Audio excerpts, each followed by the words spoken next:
Today, in this video, I'm going to explain Motorola Moto G32 hard reset or no command solution.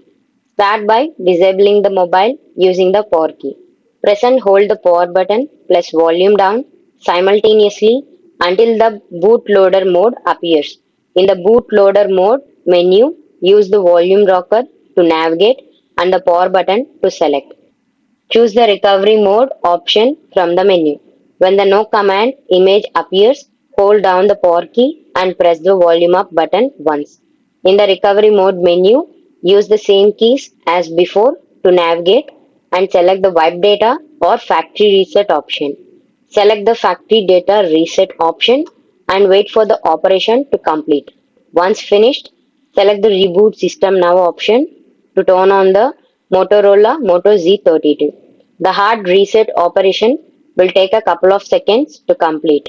After the reset is complete, your phone will be restored to its original factory settings. Follow the on-screen instructions to set up your device according to your preferences. This video helped you out, please leave a like and comment down below. If this worked for you, thanks for watching.